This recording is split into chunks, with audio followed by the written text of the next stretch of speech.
Diagnostic amiante. Sanction pour le vendeur.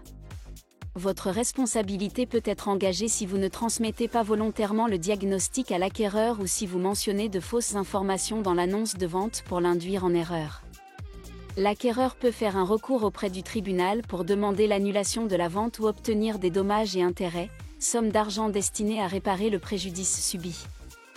L'acquéreur peut également faire un recours auprès du service des fraudes de la Direction générale de la concurrence, de la consommation et de la répression des fraudes, DGCCRF. La DGCCRF peut vous sanctionner d'une amende de 300 000 € et d'une peine de 2 ans de prison. Vous pouvez également être sanctionné d'une amende de 1 500 € si vous faites appel à un diagnostiqueur non certifié, 3 000 € en cas de récidive. Si le diagnostiqueur commet une faute en ne respectant pas la réglementation pour réaliser le diagnostic, par exemple, diagnostic erroné, l'acquéreur peut faire un recours auprès du tribunal pour demander des dommages et intérêts, somme d'argent destinée à réparer le préjudice subi. Sanction pour le diagnostiqueur. Si le diagnostiqueur commet une faute en ne respectant pas la réglementation pour réaliser le diagnostic, par exemple, diagnostic erroné, l'acquéreur peut faire un recours auprès du tribunal pour demander des dommages et intérêts, somme d'argent destinée à réparer le préjudice subi. Le diagnostiqueur peut être sanctionné d'une amende de 1 500 € s'il exerce sans certification, 3 000 € en cas de récidive. Texte de loi et référence. Code de la santé publique, article R 1334-14. Prévention des risques liés à l'amiante. Code de la santé publique, annexe 13 à 9. Liste des matériaux et produits à vérifier. Arrêté du 14 décembre 2010 portant agrément d'organisme habilité à procéder aux mesures de la concentration d'amiante. Arrêté du 16 juillet 2019 relative au repérage de l'amiante avant travaux. Sanction pour le notaire. La responsabilité du notaire peut notamment être engagée s'il a validé la vente en l'absence du diagnostic ou en ayant connaissance d'informations mensongères induisant l'acquéreur en erreur. L'acquéreur peut faire un recours auprès du tribunal pour demander des dommages et intérêts, somme d'argent destinée à réparer le préjudice subi. L'acquéreur peut également faire un recours auprès du service des fraudes de la Direction générale de la concurrence, de la consommation et de la répression des fraudes, DGCCRF. La DGCCRF peut sanctionner le notaire d'une amende de 300 000 € et d'une peine de 2 ans de prison. Diagnostic immobilier, état d'amiante ou diagnostic amiante. Vérifié le 11 août 2021 par la Direction de l'information légale et administrative.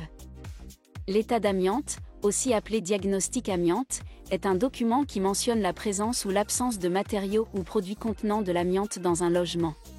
Votre logement est concerné par ce diagnostic si son permis de construire a été délivré avant juillet 1997. L'état d'amiante doit être intégré au dossier de diagnostic technique, DDT. Le DDT doit être remis à l'acquéreur en cas de vente d'un logement. L'état d'amiante, ou diagnostic amiante, est un diagnostic qui permet de repérer la présence ou l'absence de matériaux ou produits contenant de l'amiante dans votre logement. Le vendeur doit faire réaliser ce diagnostic par un professionnel certifié. Logement concerné.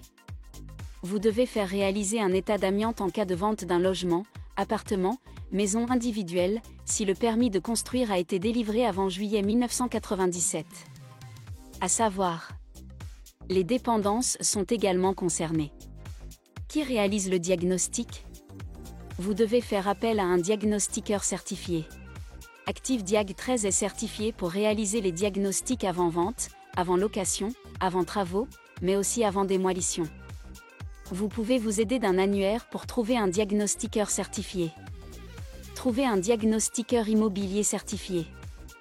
Pour réaliser l'état d'amiante, le diagnostiqueur doit rechercher la présence d'amiante dans une liste de matériaux et produits répertoriés. Quel est le prix du diagnostic? Le prix d'un diagnostic amiante en 2023 vaut 150 € TTC chez Active Diag 13 pour un logement. Transmission du diagnostic. Le diagnostiqueur vous remet le diagnostic. Vous devez intégrer ce diagnostic aux différents diagnostics compris dans le dossier de diagnostic technique, DDT. Vous devez remettre le DDT à l'acquéreur au moment de la signature de la promesse de vente ou de l'acte de vente. Conséquences en présence d'amiante. Le rapport du diagnostiqueur peut vous préconiser les mesures suivantes. Évaluation périodique de l'état de conservation des matériaux ou produits contenant de l'amiante. Analyse de risque approfondie, notamment à l'aide de prélèvements de l'air pour déterminer la quantité de fibres d'amiante. Actions correctives et mesures conservatoires, par exemple, restriction d'accès à certains espaces de votre logement, pouvant aller jusqu'à des travaux de confinement ou de retrait de l'amiante. Quelle est la durée de validité du diagnostic? Tout dépend de son ancienneté. Si le diagnostic a été réalisé avant le 1er avril 2013, le diagnostic IMO-amiante doit être renouvelé.